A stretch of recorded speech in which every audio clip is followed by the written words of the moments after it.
Chapter 1 begins on a morning 2 years earlier with a mother preparing a bento.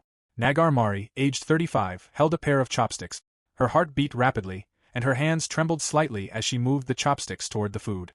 Her gaze remained fixed on the bento, and a soft sound escaped her while she concentrated. A light flush rested on her cheeks. Suddenly, someone entered the room, causing her to flinch as her son, Nagar Kuretaka, a second-year middle school student, greeted her good morning. Startled, Mari worriedly pointed out that the seaweed had fallen because of the surprise. Kuretaka apologized for startling her, explaining that he had not meant to frighten her. He tried to reassure her that she did not need to put so much effort into preparing his lunch so early in the morning. Flustered, Mari wondered if he would be picked on if his bento looked too plain. Kuretaka smiled and thought she worried too much. He warmly regarded her mother's bentos as the tastiest in the world and encouraged her to have more confidence. Mari looked at him with soft, moved eyes, and a gentle smile formed on her face. Later, Kuretaka sat at the table stirring a drink while Mari stood nearby holding the wrapped bento and watching him. The scene shifted to St. Spring School, which housed both the high school and middle school, before moving to the gym's stockroom. Inside, Kuretaka lay tied up in a corner, suffering as someone stepped on his stomach. A close-up revealed a target dial marked with numbers up to 100. Kuretaka coughed from the force as someone celebrated a bullseye and declared victory. It was then revealed that 4 other second-year middle school students were inside the room with Kuretaka. The one who had just kicked him, Kinugawa, announced that he would treat everyone later. Ajiki wanted to have some again, while Shurikimi questioned how many sweets Ajiki needed. Ajiki reacted with annoyance, taking the remark as being called fat, while Shurikimi noted that the thought had come naturally. Kinugawa warned that he would slap anyone who started fighting. He then called Kawase a pervert after noticing him taking a photo of Kuretaka, commenting that the picture had sold as well. Kuretaka remained tied up on the floor as liquid leaked from his waist area. Kinugawa reacted with shock and anger when it reached his shoes. He kicked Kuretaka in the stomach again, cursing him and angrily thinking about how expensive the shoes were. As Kinugawa continued hurting Kuretaka, Shurikimi kept taking photos, and Ajiki remarked that Kinugawa became angry easily. Just as Kinugawa was about to kick Kuretaka in the face, someone grabbed him from behind. The newcomer reminded Kinugawa that he had been told not to target the face. Kinugawa immediately became nervous when he realized it was Okaya and quickly agreed.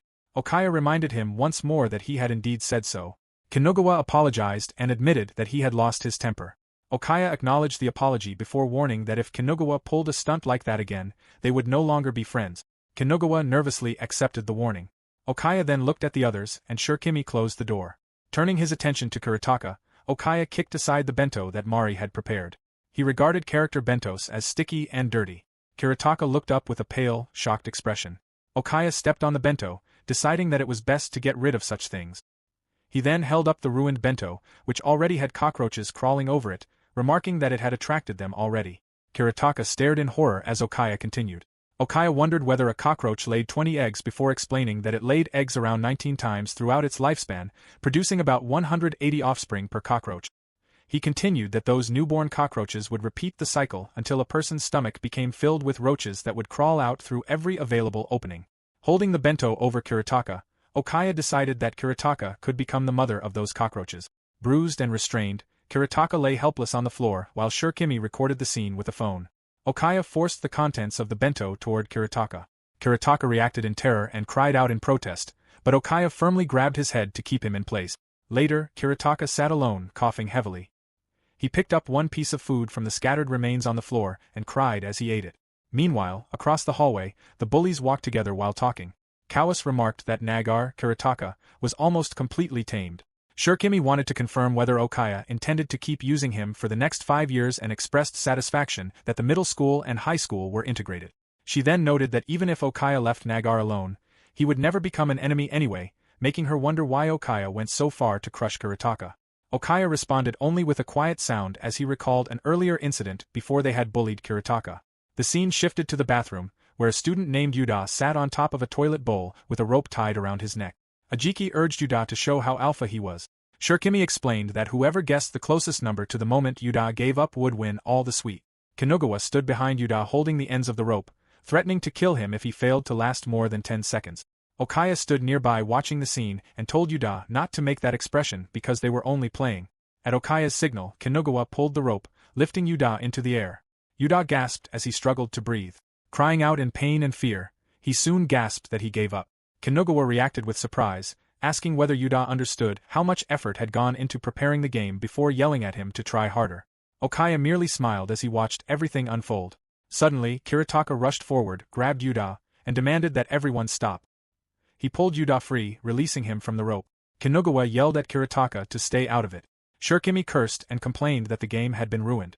Seeing Kiritaka, Okaya leaned closer and wondered whether he wanted to take Yuda's place. Kiritaka stared back with wide, tear-filled eyes, his face filled with shock and fear, while Okaya's own eyes remained cold and hollow. The scene returned to the hallway, where Okaya answered Shikimi's question by admitting that he simply did not like looking into Kiritaka's eyes. After school, Kiritaka walked down the hallway and reached for the door handle. He hesitated nervously before opening the door. Stepping inside, he announced that he was home. The moment the door opened, a large mass of tangled string burst toward him. Mari stood before a cake decorated with the number 14 and wished him a happy birthday. She soon noticed the mark on his face and asked about the wound. Kiritaka forced a smile and claimed that he had tripped at school. Mari warned that it would be dangerous if the wound became infected and offered to clean it while telling him to sit down. Kiritaka quietly insisted that it was fine, but Mari immediately refused to accept that. Giving in, Kiritaka sat down. As Mari treated the injury, she mentioned that she had once wanted to become a school nurse. Kiritaka quietly wondered why. Mari explained that she had been bullied when she was in school. As an orphan, she had no family to depend on, and the school nurse had been the only person who allowed her to stay there and gave her a place where she belonged. Because of that, she had even obtained the qualifications to become a nursing teacher. Kiritaka wondered why she had abandoned that path when it had been her dream. Mari explained that she had given it up because she had finally found the family member she wanted to protect above all else. Kiritaka smiled, thinking that he felt the same way and that he wanted to protect his mother's smile. Later, Mari spoke on the phone with someone who wondered whether Kiritaka was hiding something. The person on the other end of the call was inside a car and reasoned that Kiritaka was already in middle school, so he naturally deserved some privacy. Standing in the kitchen, Mari admitted that this was true but confessed that something still felt wrong, as though he was forcing himself to act like a good child. Inside the car, Nagar Taikairu, aged 39, asked whether she was not being a little too overprotective. A subordinate sitting beside him informed him that their target was moving. Before Mari could finish explaining her thoughts, Taikairu said that he understood and ended the call, leaving her unable to continue. Mari quietly muttered that it was not the problem. Meanwhile, Kiritaka lay on his bed in his room. He thought that his mother was truly kind, but he also knew that she would immediately storm into the school if she learned what had happened. He believed that doing so would only make everything worse. Reflecting on his situation, he thought that demons could not actually be slain in reality. A notification then arrived from Kawase informing him that a video file had been sent. Upon opening it, he saw an explicit image of his mother, naked with a man. He reacted with shock at the sight of Mari, but soon realized that the voice did not sound like hers and wondered if the video was fake. Another message from Kawase followed, instructing him to come to the observatory. Holding his phone nervously, Kiritaka quietly left his room and stepped into the hallway. Peering through a doorway, he saw Mari asleep in bed beneath a blanket. As he carefully walked past, the faint sound of his movement reached her, causing her to stir slightly and let out a quiet sound of confusion before sleepily calling his name. Later, Kiritaka arrived at the observatory beneath the night sky, where Okaya, Kinugawa, Shurikimi, Ajiki, and Kawase were already waiting. Okaya remarked that Kiritaka had really come as instructed. He recalled seeing Kiritaka's mother during class observation day, describing her as timid and remarking that he could desire her whenever he wished. Kinugawa commented that although her face was plain, she was still desirable. Shurikimi considered her a better choice than a used woman like herself, while Ajiki remarked that both of them were clingy anyway. Consumed by anger, Kiritaka shouted for them to be quiet. The group burst into laughter at his outburst. Okaya called for his attention before telling him to stop looking at him that way. Addressing Kiritaka directly, he wondered when he would finally learn his place. Kiritaka stared back with wide eyes filled with shock and growing fear. Kiritaka collapsed onto his knees on the pavement. Smirking, Okaya remarked that this was better. He held up his phone to display the video of Kiritaka's mother and declared that Kiritaka himself should be the one to spread it. Trembling, Kiritaka shook his head and refused. Tears streamed down his face as he looked up in helpless despair. Okaya responded with a cold sigh of disappointment. Okaya then proposed that if Kiritaka jumped off the cliff, he would delete the video. Kiritaka reacted with shock, tears continuing to flow, and questioned whether he would survive the fall. Okaya assured him that there was nothing to worry about, explaining that from that height he would only end up with a few broken bones. While the others stood by watching, Okaya gestured toward the edge, signaling for Kiritaka to jump. He instructed Kiritaka to leave his shoes behind, adding that he would follow him down the mountain afterward. Kiritaka stood there crying, his face streaked with tears. Okaya gave him an ultimatum, declaring that he would upload the video unless Kiritaka jumped within 3 seconds.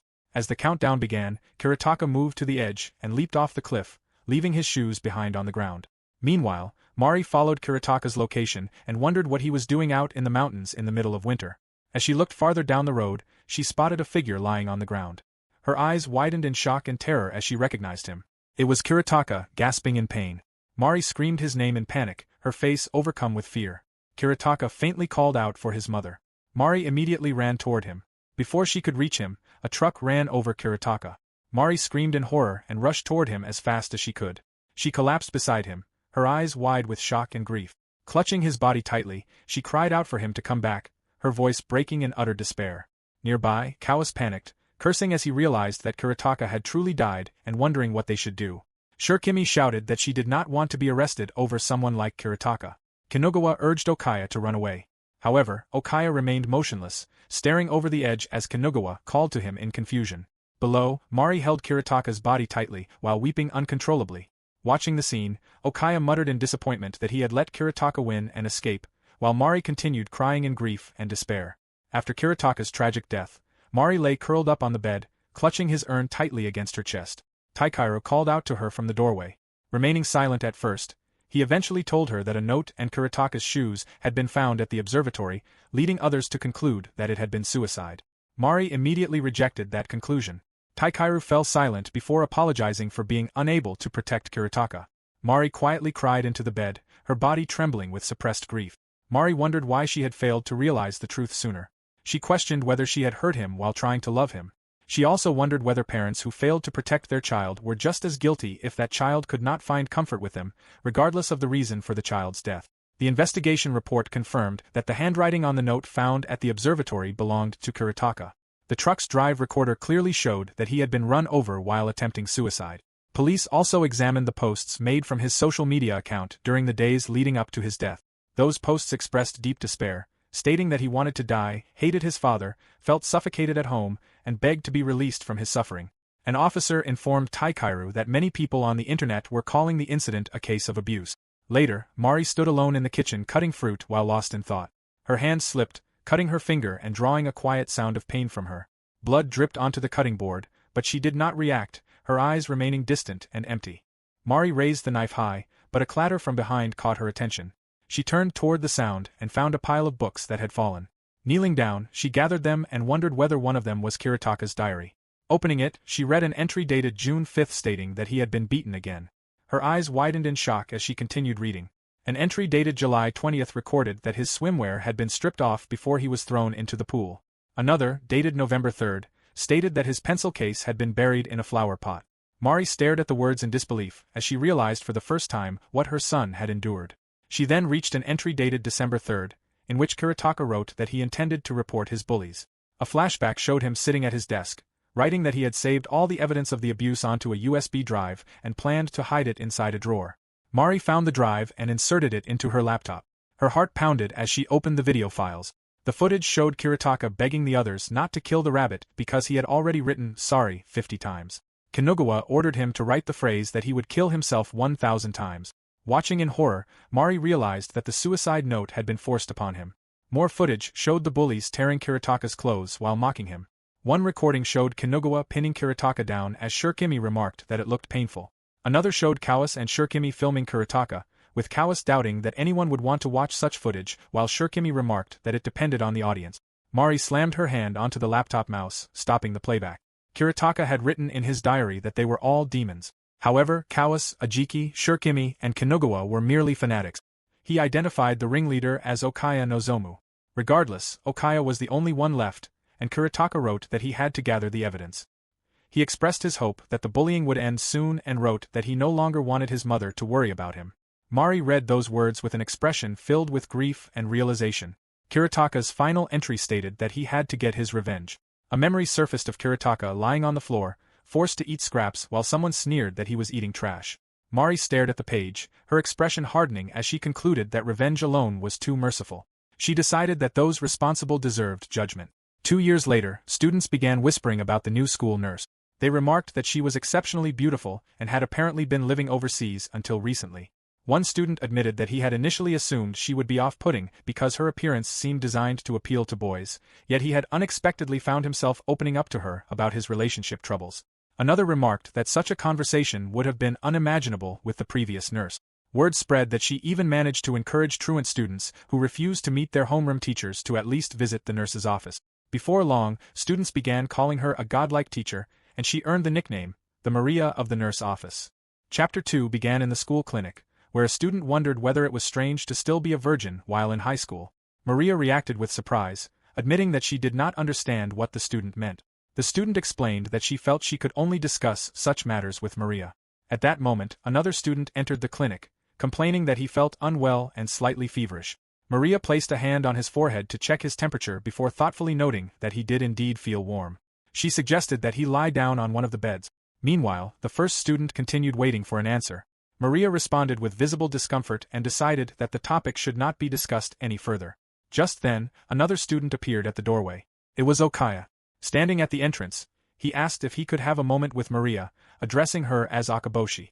The female student reacted with surprise upon seeing him. Мариа warmly agreed to speak with him, and Okaya expressed his gratitude.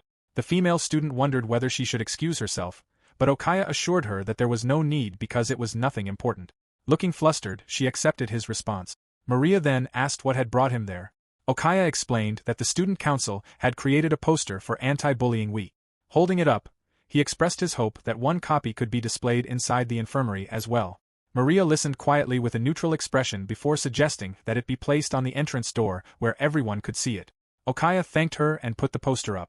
Standing behind him, Мариа remarked that he was remarkably passionate about student council activities and found him admirable. Okaya modestly regarded it as nothing special, believing that he simply enjoyed doing it. Мариа then mentioned hearing that he hoped to become a psychiatrist like his father, admiring the profession because it healed the hearts of others. Okaya agreed, explaining that he wanted to follow in his father's footsteps since emotional wounds could not be seen. Мариа regarded him as kind and wondered whether he had inherited that quality from his mother. Okaya asked whether she knew his mother. Мариа explained that she had known her in the past and recalled hearing her address him as Nozomu-san. Embarrassed, Okaya laughed before remarking that Мариа truly knew him well. Мариа reflected that the nurse in the infirmary knew everything. 2 years earlier, the first person Мариа murdered had been Nagar. She began by divorcing her husband and cutting off all contact with her workplace and friends. In court, she returned to using her maiden name, Akaboshi Мариа. She also underwent full-body plastic surgery to completely change her appearance. After that, she infiltrated the school, considering it the easiest step of all. A proverb stated that mastering one art opened the path to all others. The scene shifted to the principal roughly touching and holding Мариа while she provided him with a special service. Мариа reacted with visible discomfort and coughed as he continued his forceful actions. The principal ordered her to swallow. Мариа forced herself to do so, tears streaming down her face. Inwardly, she regarded the principal as a foolish man. Later, she hurried into the restroom and vomited into the sink. The liquid splashed into the drain below. Reflected within the swirling water was a memory of Mari, Taikeru, and Kuretaka together during the school admission ceremony. The image gradually distorted and disappeared into the drain. Мариа stood with one hand gripping her chin as saliva dripped from her mouth, her expression filled with disgust and exhaustion. In the next moment, her face hardened into a cold, determined expression. She concluded that only one step remained, the judgment of every one of them. The scene shifted to an outdoor area near the storage sheds.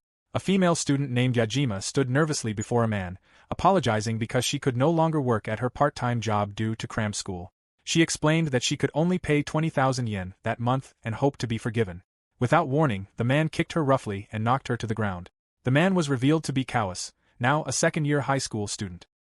He angrily berated Yajima before holding up a phone displaying a shoplifting video. He warned that if the footage spread online, she would never be accepted into any university. He then demanded 30,000 yen every month and ordered her to bring the money immediately. Clutching her stomach in pain, Yajima vomited. At that moment, Мариа appeared and asked what was happening. Kawase reacted with surprise upon seeing her and claimed that Yajima had vomited and that he had only been trying to comfort her. Мариа remarked that the situation looked terrible before asking Yajima whether she wanted to come to the infirmary. Kawase warned Yajima that if she reported anything, he would spread not only the shoplifting video but another video as well, making it clear that she knew which one he meant. Despite tears streaming down her face, Yajima insisted that she was fine. Мариа gently held Yajima's hands and encouraged her to come to the infirmary whenever something like this happened again, assuring her that it was a safe place for children like her. After smiling at Yajima, Мариа walked away. Kawase knelt on the ground, wondering whether Мариа had realized what had happened. Just then, Мариа remembered something and turned back. Holding up Kawase's phone, she explained that she had almost forgotten to return it and informed him that she would give it back after class. Kawase reacted with surprise and wondered when she had taken it. Мариа explained that school rules clearly prohibited students from using their phones during school hours. Later, Kiritaka's former bullies gathered on the rooftop. Shurikimi teased Kawase for nearly being caught threatening Yajima by Мариа. Kinugawa warned her to keep her voice down, threatening to kill her if they were caught over this as well. Ajiki admitted that he did not want to end up in prison because of it, while Kawase dismissed everyone's concerns. By then, they were all second-year high school students.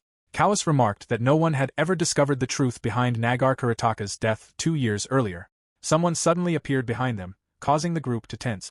Okaya noticed Kawase's uneasy expression and asked what was wrong before realizing that Kawase had been talking about Nagar Kiritaka. Kawase immediately began apologizing, explaining that he had not meant to bring up the subject. Okaya instead felt that he should be the one apologizing, admitting that he did not want to hear Kiritaka's name because it always reminded him of Kiritaka's rebellious eyes. Attempting to change the subject, Kawase claimed that things had been going well recently. He held out money as a gift for their friendship, but Okaya simply walked away, slamming the door behind him. Ajiki laughed, remarking that Kawase had stepped directly onto Okaya's landmine. Kawase remained frozen, trembling with unease. A memory then resurfaced. The scene returned to the time when Kawase had been bullying Kiritaka. He held Kiritaka's head underwater while Kinugawa wondered how Kawase never grew tired of treating him that way, and Shurikimi suggested ending it for the day. Kawase wanted to keep playing a little longer. He forced Kiritaka's head beneath the water again, making him cough and struggle before grabbing him by the hair and making him remember that moment. He threatened to take Kiritaka's pocket money if he refused to steal from his parent. Thinking to himself, Kawase calculated that 3,000 yen would be enough for 10 gacha pulls and hoped that doing so would please Okaya. Drenched and exhausted, Kiritaka dismissed the effort, believing that even if Kawase offered tribute to Okaya, Okaya would not care about him anyway. He further reflected that Kawase should understand that better than anyone else. Enraged by those words, Kawase shoved Kiritaka's head deeper into the water, sending water splashing everywhere. Grinding his teeth, he called out Kiritaka's name before angrily declaring that Kiritaka still dared to humiliate him even after death. The scene then shifted to an unlocked phone screen. Мариа typed on a keyboard while reading an email addressed to her. The message explained that the sender's boyfriend refused to use protection during intimacy and asked for advice on how to persuade him to comply. Мариа replied to the email, explaining that the boyfriend's behavior was considered coercion and intimidation under criminal law and that he was deliberately using guilt to shift the responsibility onto his partner. Frustrated, she closed the email window. She quietly reflected to herself as she began her plan using Kawase's phone. A notification sounded from her device. After hacking into the phone, she accessed and reviewed the records on Kawase Tsubasa, a second-year student from Class C. The file stated that Kawase had committed numerous minor offenses, including voyeurism. It also revealed that he secretly took sexually explicit photos of others and used them as blackmail for extortion. According to the records, he deliberately targeted quiet and docile female students who appeared unlikely to fight back. In her mind, Мариа judged him to be a vile and cowardly demon. She then opened a video showing Kawase assaulting Yajima. Yajima was handcuffed, lying naked on her stomach while Kawase pressed cigarette butts against her stomach. He forced her to make sounds of pleasure. This was the same video Kawase had been referring to when he threatened Yajima in front of Мариа alongside the shoplifting video. Yajima's frightened eyes reminded Мариа of Kiritaka's helpless expression. Мариa's face became cold and solemn. Sitting with her back to the window and facing her desk, she began typing rapidly on the keyboard. Night fell over a quiet house surrounded by mountains. Inside, Мариа changed into her undergarments before sitting on the floor. She knelt before a shelf filled with framed photographs of Kiritaka, candles and small keepsakes. Later, she lay on the bed and imagined embracing Kiritaka. She held him tighter while softly speaking his name. The scene then revealed that she was actually sleeping while hugging her son's picture frame. Before falling asleep, she vowed that she would do her very best as his mother. Meanwhile, Kawase sat in his messy room counting money. He thought that Yajima brought him more money every time he assaulted her, and he mocked her for continuing to resist despite considering her nothing more than a stupid girl. A notification sounded from his phone. He picked it up, wondering who would be messaging him so late at night. The screen displayed an explicit video of himself. A sound of someone expressing pleasure played from the video. Kawase stared at the screen in shock and began to shiver. Chapter 3 began with Kawase panicking as he walked across the school grounds. He looked around and saw girls and a group of boys taking photos while anxiously wondering who had taken his video. He recalled the two videos that had been sent to him the previous day. The first was a video of him masturbating, recorded by hacking his phone's camera. The second was a video of Nagar Kuretaka that had supposedly been deleted 2 years earlier. A blackmail message had accompanied the videos, stating that if Kawase did not want them uploaded, he had to prepare 3 million yen. He knew there was no way he could pay that amount after spending most of the money he had earned, yet he also worried about what would happen if he failed to pay. He believed that his life would be over if the videos were released. Students passing by talked about going to the game center after class while the girls continued taking photos of the sakura trees. The sight reminded Kawase of when he had secretly started taking photos of girls' underwear. He had found the girls annoying because they were so loud. He regarded their short skirts as practically inviting him to take those photos and looked over the images, thinking they would be put to good use. A message soon arrived praising the photos as another masterpiece before asking whether he could photograph elementary school girls next in exchange for 30,000 yen. Kawase replied that it would be possible since the school also had an elementary section. Someone suddenly took his phone and reminded him that phones were not allowed at school. Kawase reacted in shock as his heart began racing. Looking up, he saw Okaya. Okaya leaned in to examine the phone's screen, letting out a thoughtful sound. Feeling completely trapped, Kawase thought he was finished. Okaya observed that Kawase was remarkably good at making money before inviting him to hang out after school. That was how Kawase had become acquainted with Okaya. The scene returned to the present, where Kawase stood sweating as he nervously muttered that he did not want to be abandoned. Meanwhile, Мариа watched him from the clinic with a cold expression. She reflected that she had remotely removed the hacking app she had installed when she confiscated his phone. The demand for 3 million yen had only been a bluff, as she had wanted him to experience the same pain as his victims. She noted that Kawase had left behind such an overwhelming amount of evidence that it could easily be cherry-picked. She knew she could give him a social death immediately if she wished, but that would amount to nothing more than simple revenge. She resolved that his condemnation would begin now. Outside, Kawase stood alone with his head lowered. Мариа suddenly envisioned Kuretaka walking happily alongside a friend, and the thought caused her spirits to sink. At that moment, a student approached and politely asked if she was interrupting. It was Yajima. Мариа smiled and assured her that she was not interrupting. After a while, Yajima lay on a bed in the clinic. Мариа asked whether she was feeling all right and whether the pillow was too high. Yajima assured her that it was fine. Мариа remarked that a student with perfect attendance like Yajima tended to push herself too hard. Yajima was surprised that Мариа knew something like that. Мариа explained that the infirmary nurse often knew more than people realized, which was why Yajima could talk to her about anything. Yajima began to share a story about a shoplifting attempt. She quickly claimed she was talking about a friend, though it was actually about herself. She explained that this friend had been caught in the act by a bad person and had been forced to do horrible things.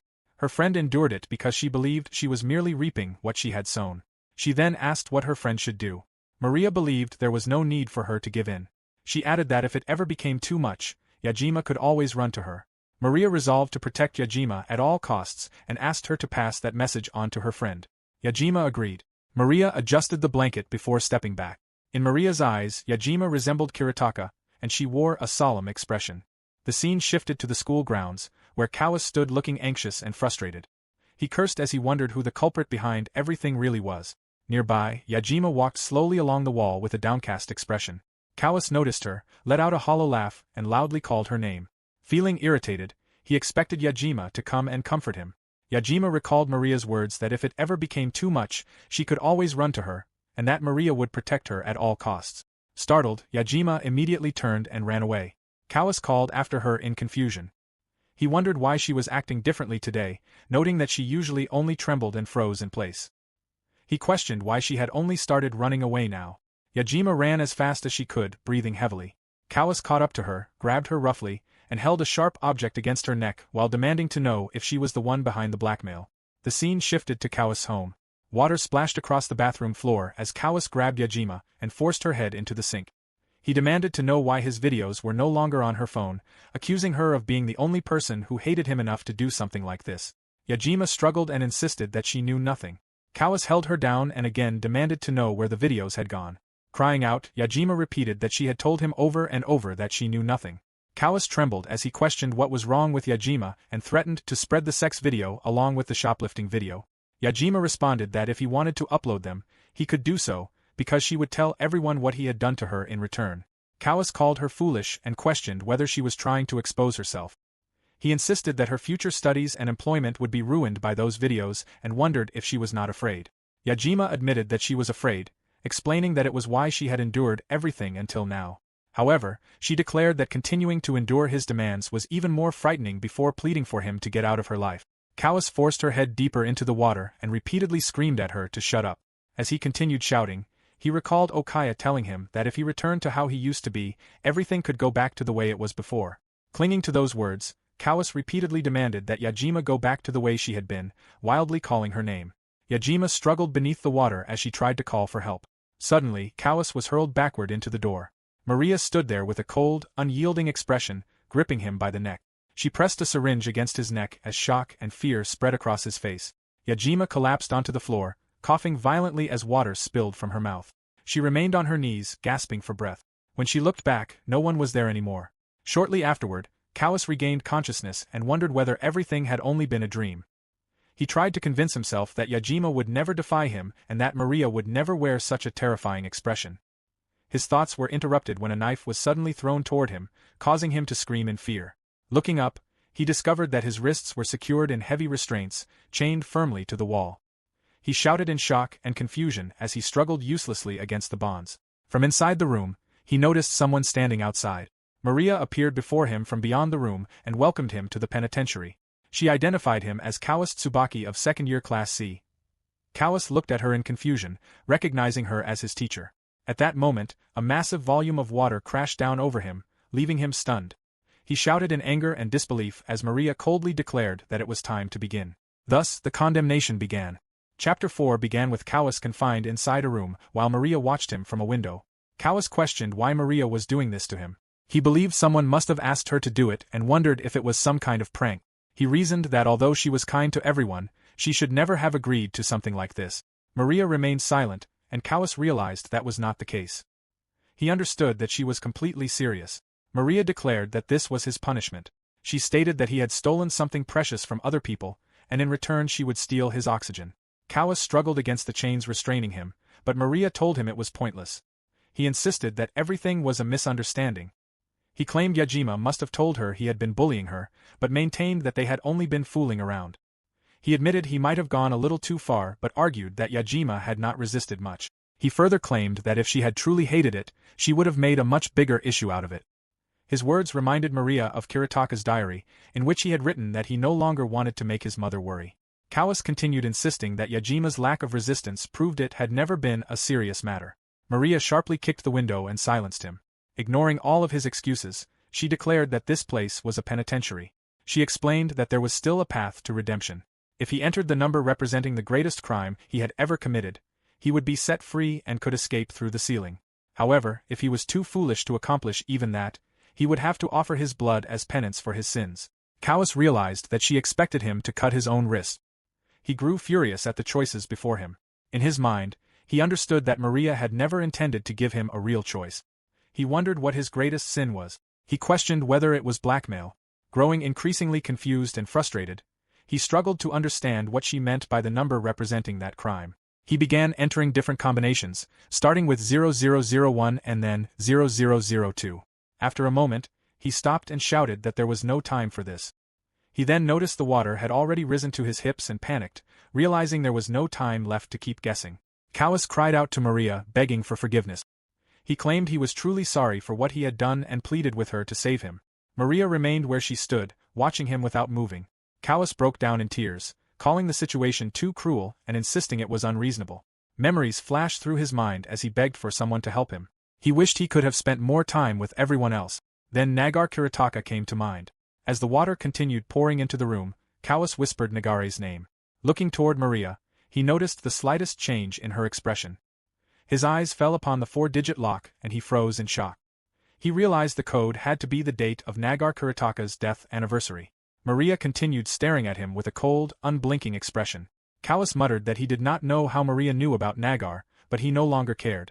Escaping was all that mattered. He believed that once he got out, dealing with a single woman would be easy. He desperately tried to remember the date of Nagar Kiritaka's death anniversary but could not recall it. He wondered whether it had been in January or February, remembering only that the weather had been cold.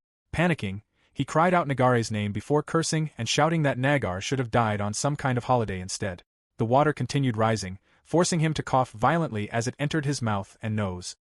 He flailed desperately to keep his head above the surface while Мариа watched from outside with an expression that remained cold and unmoving. Eventually, the room was completely flooded. Мариа observed him with a cold, bitter smile as Кауас struggled frantically, gasping for air. Once every hope had been cut off, only one thing remained to be cut. Kawis understood that it was his wrist. He picked up the knife and held it steadily against it. Chapter 5 began with Kawis cutting into his wrist as the water continued rising inside the room. Grabbing the blade, he screamed in panic. He insisted there was no way he would cut off his own hand and admitted that he did not even know the date of Nagare's death. Мариа watched him calmly and concluded that he would simply have to die. Kawis thrashed about and gasped for air, shouting that he did not want that outcome either. The water surged around him as he choked and gurgled, staring wide-eyed while it rose ever higher. Realizing that he was about to die, he brought the blade down in a sharp chop. Even then, he refused to accept his fate, shouting that there was no way he would die and cursing Мариа in fury. He slashed wildly with the blade, insisting that he was someone acknowledged by Okaya. He boasted that he would attend university, enjoy his life, earn great wealth, and become filthy rich. Muttering that he could not afford to die there, he convinced himself that he was destined for a good life. As he cut deeper, he groaned that the bone was too hard. He continued hacking away, screaming in frustration and desperately urging himself to break through. Suddenly, the blade snapped with a sharp crack. Panicked by the broken knife, Kawis felt his vision begin to blur and fade. He realized his sight was already failing. Outside the cell, Мариа raised her phone and recorded the scene. She quietly exhaled as she looked at the screen displaying Kawis' desperate, bloodied face. In his fading thoughts, Kawis regarded her as the devil. He collapsed further into the rising water as tears and blood streamed down his face. Not long afterward, the water was pumped out of the room. Kawis slumped against the wall, drenched and covered in blood. Мариа entered and unlocked his restraint. She told him that his greatest sin was not driving that boy to his death. His student ID revealed that his date of birth was June 30th. Pressing the blade against him, Мариа declared that his true sin was the fact that he had been born. A vision appeared of an angelic figure holding a staff while standing over a bound demonic form. Мариа sat before a metal drum with a cold, empty expression as a single tear slid down her cheek. She began working with a saw and other tools, preparing the remains. The pieces were placed into the metal drum, where they burned and smoldered. She then remembered her family happily cooking together. Мариа shuddered and gasped for breath as she clutched her shoulders. Biting down hard on her lip, she recalled a memory of her family laughing and eating together. Exhausted, she slumped down beside the metal drum before quietly reminding herself that there were 4 left to go. Soon afterward, Kawis' disappearance became a topic of conversation around the school.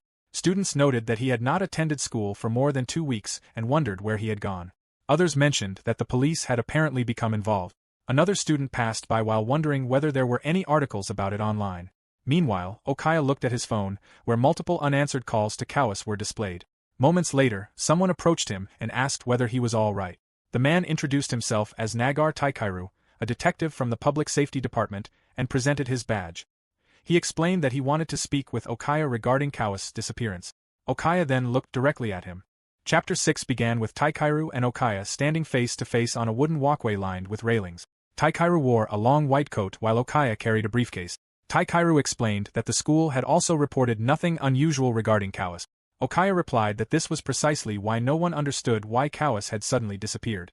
Wearing a desperate expression, Okaya bowed and pleaded with Taikairu to help find Kawis, saying he was their only hope. Taikairu assured him there was no need to worry as it was his job. After a brief pause, he added that the missing students had been his son's classmates, making it impossible for him to treat the matter as just another case. Okaya asked for his son's name. Taikairu quietly revealed that his son had been Nagar Kuretaka. Okaya lowered his gaze with a solemn expression, reflecting that it had been a truly unfortunate incident. Taikairu looked at him gently and remarked that Okaya was a kind person before slowly turning his gaze away.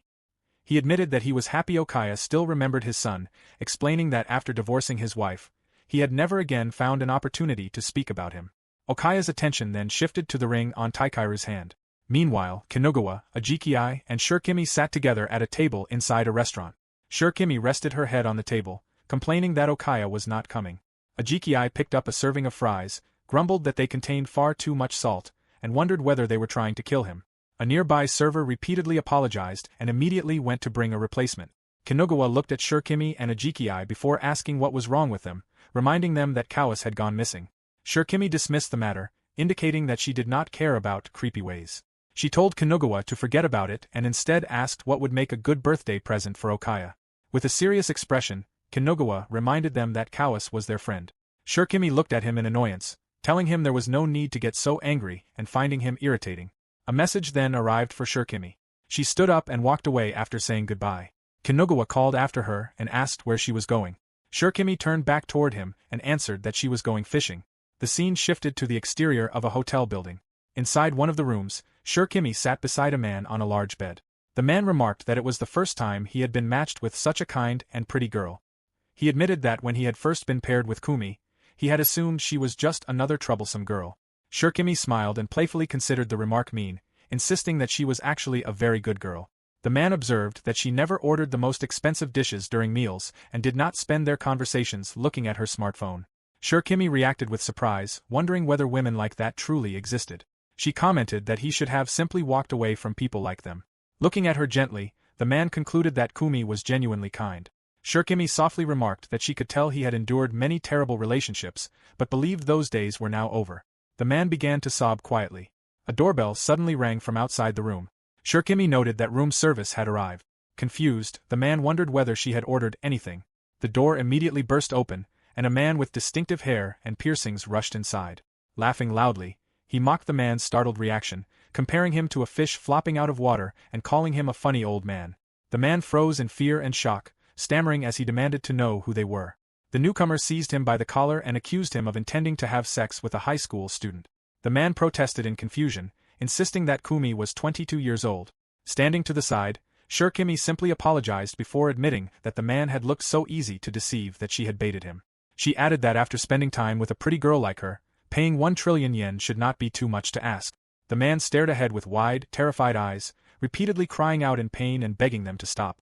Meanwhile, Shurikimi sat back comfortably with her phone, taking photos. Looking at a dress displayed on the screen, she remarked that it was adorable and was now hers. Leaning back happily, she looked forward to its arrival. She then imagined Okaya calling to tell her that her outfit looked really cute that day. Holding her phone close to her face, she reacted with delight. In the background, the man they had lured frantically shouted that he would pay the money and would get it from his company. The scene then shifted to the school infirmary. Мариа sat across from the homeroom teacher. He observed that Kawase had not confided in her either. He admitted that he had expected Kawase to seek counseling from her if he had run away from home. Мариа apologized sincerely for being unable to help. Lowering his gaze, the homeroom teacher replied that she should not blame herself, as the responsibility had been his as Kawase's homeroom teacher. He believed the situation had only happened because he had failed to pay closer attention to Kawase. Мариа sat upright with her hands clenched and expressed her belief that everything would be all right, convinced that Kawase would return. The homeroom teacher apologized, acknowledging that Мариа must also be worried. Мариа disagreed, believing that Atsuji was even more concerned than she was. She then mentioned that, speaking of concerns, there was something she wanted to tell him about Shurikimi, a student in his class. She explained that she had been hearing some unsettling rumors about her. Chapter 7 began with Shurikimi standing with a tense expression. Nearby, Kinogawa and Ajiki sat on the ground against a brick wall. Kinogawa asked what was wrong with her. Shurikimi strode over and slammed her hand against the wall beside him, declaring that they were the culprits. She demanded to know which of them had reported her side job. Kinogawa reacted in confusion, letting out a disbelieving sound before asking what she was talking about. Shurikimi told him to stop pretending. She explained that her homeroom teacher, Atsuji, had confronted her about it. She recalled Atsuji telling her that someone had seen her walking with a man in the Love Street hotel area. At the time, Shurikimi had reacted with confusion and demanded to know who had spread such a lie. Atsuji had replied that if it was not true, then there was nothing to worry about. Shurikimi had insisted that it was not all right and had continued demanding to know who had made the accusation. Returning to the present, she declared that Kinogawa and Ajiki were the only ones who knew about it. Kinogawa blew cigarette smoke toward her, causing her to curse at the smell. He remarked that he was so dumbfounded he could not even be angry. He pointed out that if someone had merely seen her, it could have been anyone. Shurikimi again reacted with confusion, insisting that she had used a hotel far away. As she moved to kick them, Kinogawa stopped her and urged her to quit suspecting her friends. Shurikimi clicked her tongue in annoyance, pulled herself free, and warned him not to touch her. She then declared that if anyone told Okaya about it, they would no longer be friends. Nearby, Мариа quietly observed the exchange. Thinking that everything was proceeding as planned, she held up a photograph. She reflected that she had already investigated Shikimi's Badger game scheme, which she carried out for spending money. By having her homeroom teacher confront her with that information, Мариа had expected Shikimi's personality to drive her into suspecting her own friends, creating a rift in their relationship. Мариа acknowledged that it was a sneaky and cowardly method, but she also recognized that it was the very same thing that had once been done to Kuretaka. She identified her next target as Shurikimi Kurumi of second-year Class C. The scene shifted to a memory in the classroom. Shurikimi searched through her bag, unable to find her gym clothes. Kinogawa remarked that they had probably been stolen. Shurikimi reacted angrily, calling whoever had taken them disgusting. Kuretaka opened his own bag and found the missing gym clothes inside, clearly marked with Shikimi's name. Confused, he questioned why they were there. Shurikimi confronted Kuretaka and demanded to know why he had her clothes. Distressed, Kuretaka insisted that he did not know, explaining that they had already been inside his bag when he discovered them. Kinogawa remarked that the gym clothes could not have moved there by themselves. Shurikimi declared that it was the worst and repeated that it was disgusting. Kinogawa grabbed Kuretaka as Kuretaka continued insisting that he knew nothing about it and repeatedly denied taking them. Shurikimi then looked around the classroom and asked everyone to raise a hand if they believed Kuretaka was innocent. Not a single hand went up. One by one, the students left the classroom until Kuretaka remained alone with his head resting on his desk. He let out a quiet sound. Shurikimi leaned toward him and remarked that apparently no one believed him. The scene shifted to Kuretaka's written words. He wrote that there must have been people who knew he was not the culprit, yet no one had believed him because helping him held no value. He recalled that it was the day he truly realized he was alone.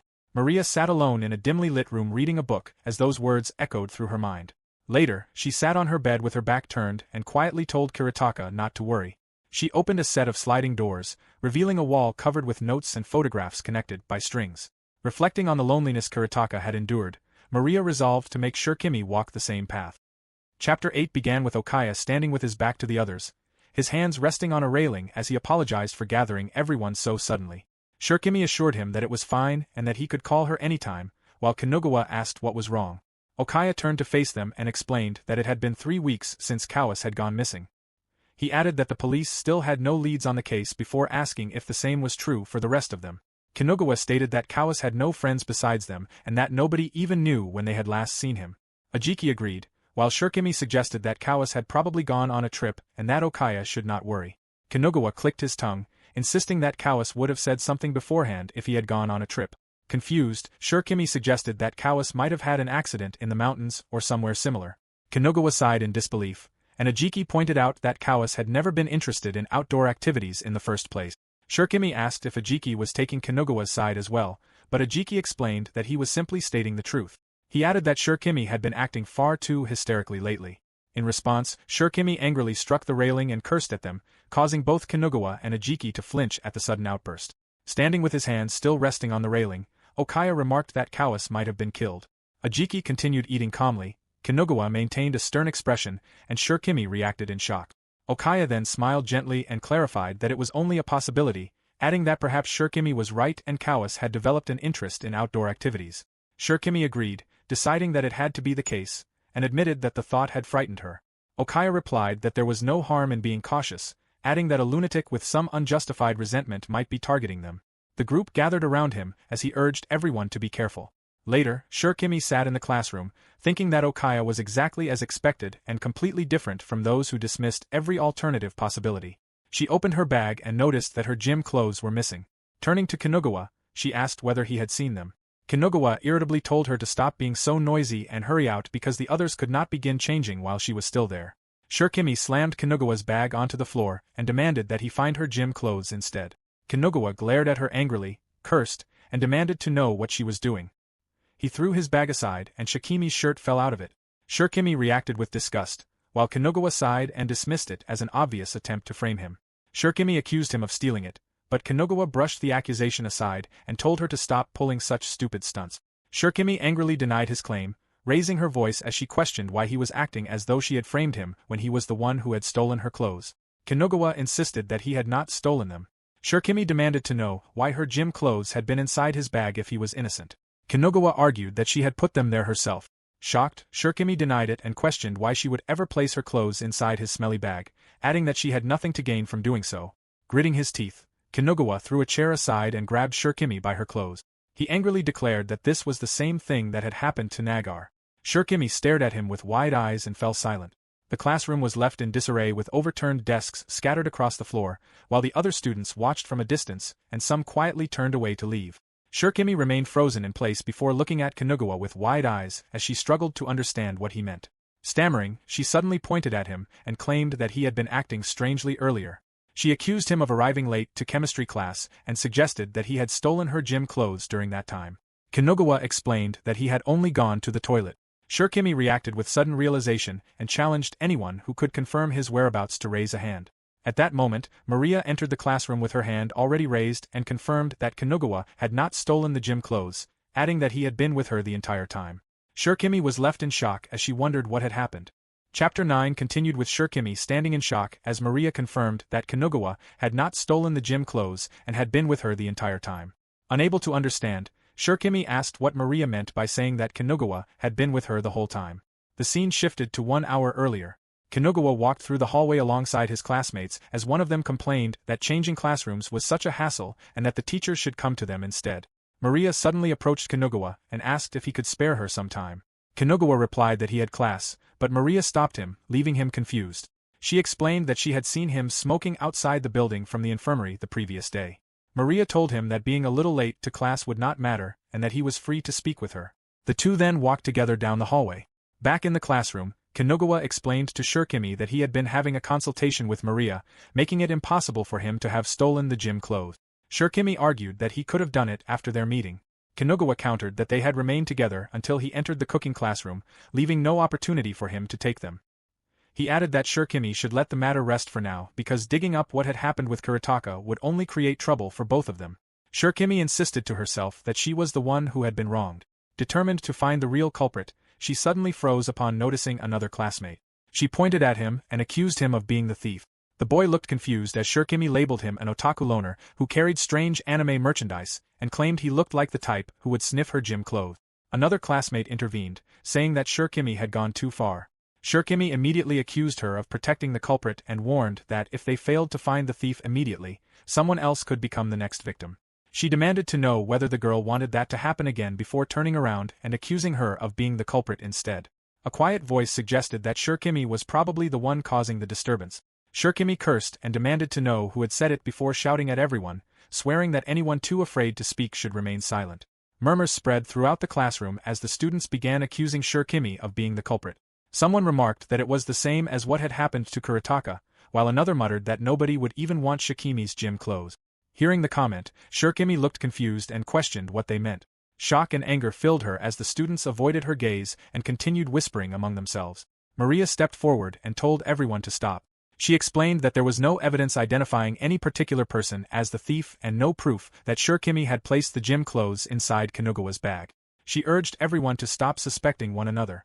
Turning to Shurikimi, Мариа warned her not to turn against her friends, explaining that if she continued acting this way, she would eventually end up completely alone. She then asked whether Shurikimi understood. Shurikimi stood frozen as the word alone echoed repeatedly in her mind.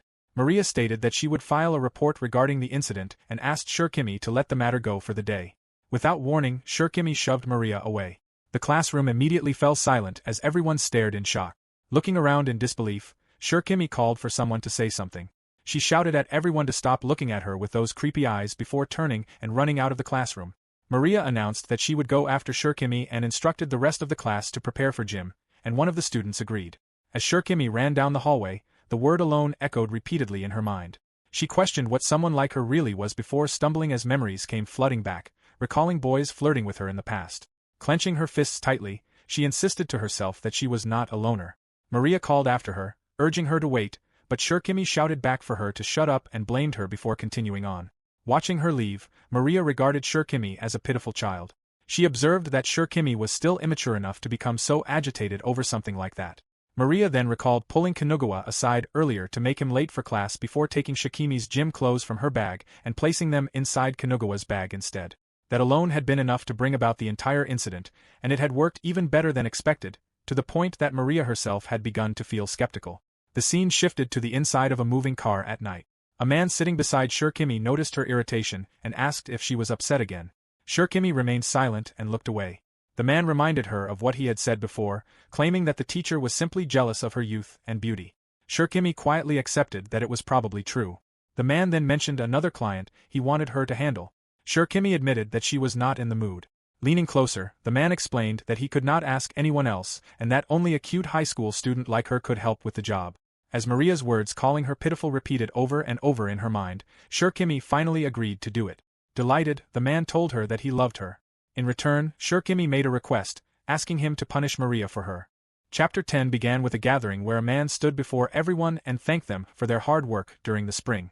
He mentioned that the rainy season would soon begin and encouraged everyone to keep working hard until summer break. Raising his glass, he proposed a toast, and the others responded by raising their own glasses in unison. Мариа approached Atsuji and offered to pour him a drink. Atsuji looked surprised to see her and addressed her by name before apologizing and explaining that he did not drink alcohol. Мариа offered to bring him oolong tea instead, but Atsuji replied that he would get it himself. Noticing his expression, Мариа asked if he was worried about Shurikimi. Atsuji remarked that Мариа truly noticed everything. He explained that Shurikimi had not returned to school since the incident and that, although he had visited her home several times, no one had answered the door. He added that Kawas was still missing as well and admitted that he did not know how to fix everything. At that moment, the principal approached and told Atsuji not to look so gloomy, urging him to drink and forget his worries. Caught off guard, Atsuji tried to explain that he could not drink, but the principal poured him a drink anyway.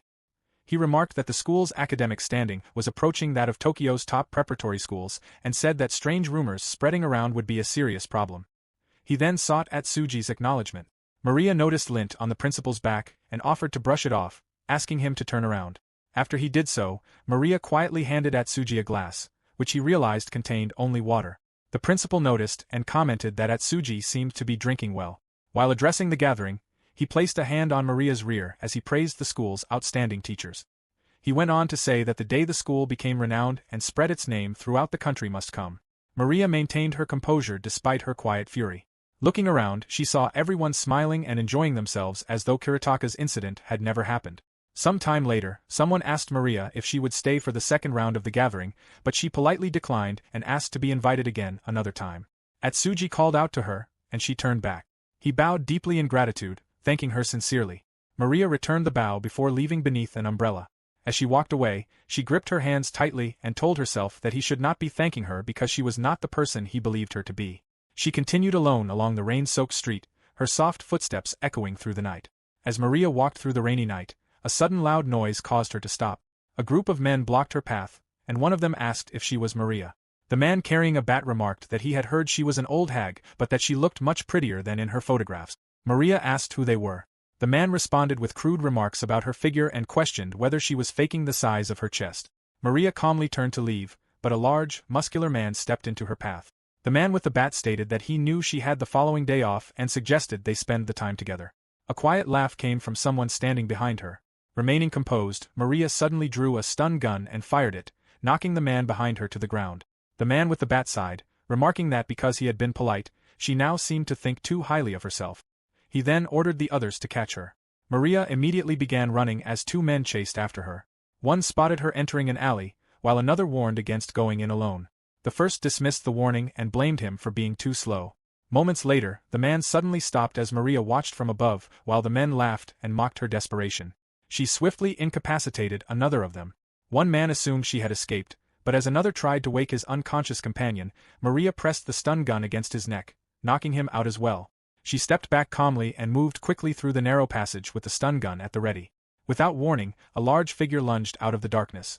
Мариа reacted in shock as she was struck and fell to the ground. The light-haired man stood over her with his bat raised. He declared that he hated people who bared their fangs at him before pinning her down and demanding to know the size of her chest. Chapter 11 began with Shurikimi standing in her room with her arms behind her head, impatiently waiting for a reply. When none came, she assumed that the lack of a response meant Мариа was being dealt with at that very moment. Hearing footsteps, Shurikimi called out to ask whether her mother had returned home. From the doorway, her mother reminded her that she had been told to finish the laundry before going out. Shurikimi froze in confusion when she noticed that the door was already open. As she walked toward it, she wondered whether she had forgotten to lock it. Waiting on the other side was Мариа, staring at her with a dead serious expression. Shurikimi's eyes widened in shock. The scene shifted to a remote house surrounded by trees. Shurikimi was bound and gagged, struggling weakly as Мариа instructed her not to move. Smirking, Мариа remarked that she doubted Shurikimi could move much with all the drugs in her system. Shurikimi strained against the ropes, producing only muffled sounds. Мариа stood facing her as Shurikimi hung suspended by a rope over a deep opening. Calmly, Мариа announced that they would begin before addressing her by her full identification as second year, Class C, Shurikimi Kamiru. Мариа reached forward and removed the gag from Shikimi's mouth. Furious, Shikimi demanded to know what Мариа was doing and questioned whether she had gone insane. She insisted that Мариа could not possibly expect to escape punishment after doing this and ordered her to lower her immediately. Мариа gave no response. Instead, she produced a blade and began cutting through the rope. Realizing what was happening, Shikimi begged her to stop. Мариа simply addressed Shikimi in a steady voice before firmly telling her to be quiet. She continued sawing through the rope as Shikimi watched in terror while the strands gradually frayed. Мариа calmly reassured her that she would not die even if she fell. However, she explained that they were deep in the mountains, far from any civilization. If Shikimi fell, she would land at the bottom of a cold, insect-infested well where large insects crawled across the ground. Мариа added that, if that happened, Shikimi would probably spend the rest of her life there alone. As the reality of the situation set in, horror spread across Shikimi's face, and she broke down into heavy sobs. Мариа observed her calmly while Shikimi hung upside down, trembling and drenched in sweat. After pausing her cutting for a moment, Мариа suggested that they return to the matter at hand.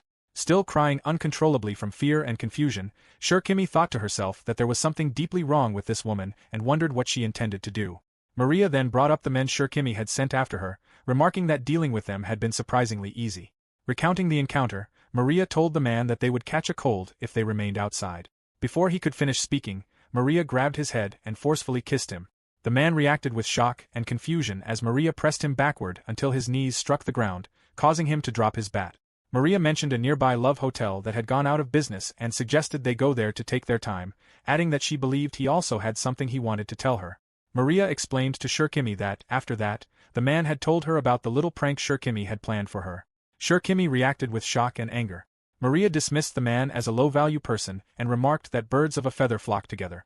Shikimi snapped and hurled insults at Мариа, but Мариа remained composed and pointed out that neither Shikimi nor Kawase had even the slightest awareness of their own sins. At the mention of Kawase, Shikimi became confused and wondered whether his disappearance had been connected to this before her thoughts trailed off. Мариа lit a candle before addressing Shikimi once more. She declared that Shikimi had led others into the depths of loneliness and that she would therefore plunge Shikimi into the same depths of despair. Kneeling beside the end of the rope, Мариа explained that, in approximately 3 hours, the rope would burn through once the candle's flame reached it. She told Shikimi that she would then fall into darkness and spend the rest of her life in solitude. However, Мариа added that, just as she had done with Kawase, she would grant Shikimi one chance at repentance. Shikimi would be allowed to contact a single person and say only one sentence. She was forbidden from calling for help, revealing her circumstances, or behaving unnaturally, and instead had to speak as though nothing was wrong while calling that person out.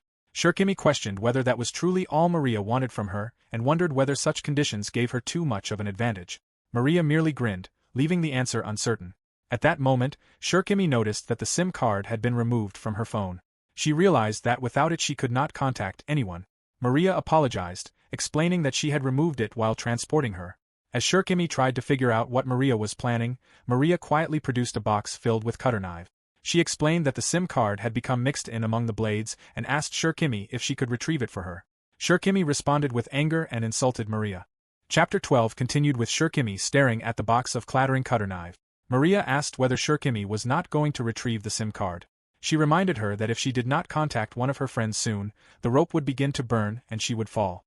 Мариа added that she hoped Shikimi did not need any further explanation to understand the situation and questioned whether she was really that stupid. Angered by the remark, Shikimi immediately plunged her face into the box of cutters. She searched through the pile of blades in frustration, letting out a sharp sound of annoyance as Мариа watched closely with quiet curiosity. When Мариа remained nearby, Shikimi snapped at her to stay quiet because she was trying to concentrate. As she continued probing through the blades, one pricked her chin, causing her to flinch sharply. Pulling back in pain and distress, she cried that this was the worst and questioned why this was happening to her. Мариа told her to stop playing the victim, adding that everyone was tired of her behavior. She stated that Shikimi's downfall was nothing more than a reflection of her own actions. As Shikimi questioned what Мариа meant by her own conduct, she was struck by a sense of familiarity. A memory resurfaced in which Kiritaka knelt before a pile of clattering objects while Shikimi sat in front of him. She reminded him that her apartment did not allow dogs and called for everyone to watch. Kiritaka looked up crying, his tongue bleeding with a house key hanging through it.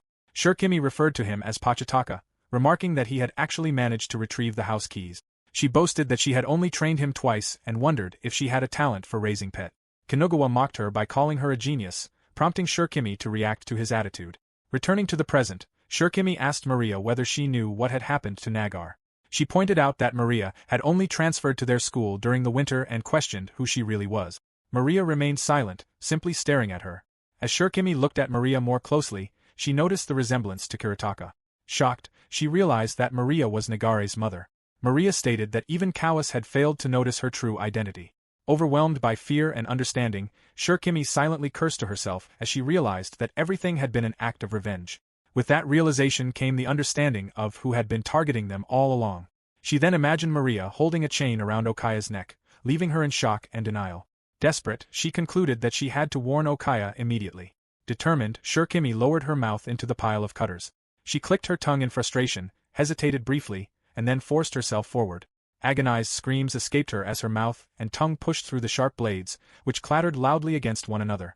Мариа watched with a calm expression while Shirokimi writhed helplessly in her restraints. Standing nearby, Мариа held the box steady as Shirokimi repeatedly flinched and gasped from the cut. One blade slipped free and stabbed into the floor with a slight jolt, drawing even more cries of pain and discomfort from Shirokimi. After struggling through the blades, she finally managed to retrieve the SIM card. Holding it on her tongue, she looked up at Мариа with her mouth filled with blood and questioned whether Мариа really believed she was afraid. Мариа silently removed the SIM card from Shirokimi's mouth and inserted it into her phone. Shirokimi then began thinking about whom she should contact. She considered Kanugawa the easiest choice because they had known each other since kindergarten, but concluded that he was still upset with her and would probably ignore her message. She next considered Ajiki, deciding that he always moved at his own pace and would likely take far too long to respond. In the end, she concluded that the only person she could rely on was Okaya. She began thinking carefully about what message would convince him to come. Since she was allowed to send only a single message, she knew she had to choose her words with care. She realized that simply asking him to meet her would likely prompt him to ask for a reason, ending the conversation before she could accomplish anything. She demanded that Мариа show her Okaya's contact information. At the same time, she reminded herself that she was forbidden from using the words asking for help and had to speak to Okaya as she normally would. However, when she looked through their conversation history, she realized that she had never actually had a real conversation with Okaya.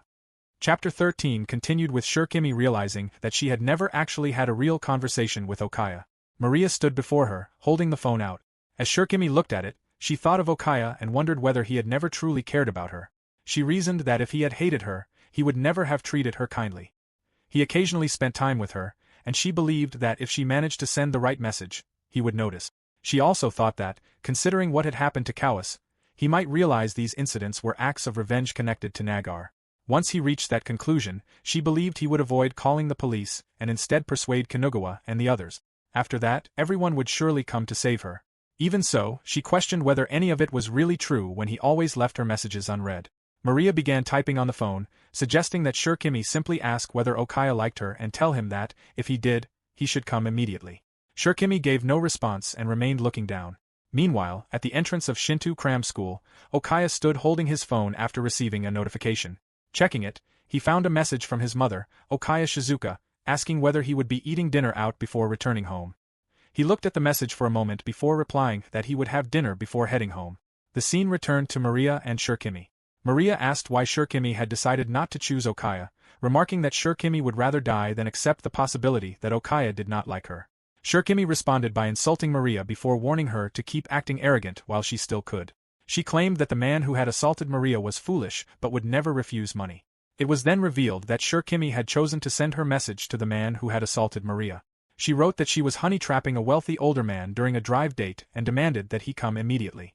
Confidently, Shirokimi threatened that Мариа would not be able to escape. Moments later, the phone received a reply. The man told Shirokimi to do whatever she wanted and never show her face to him again.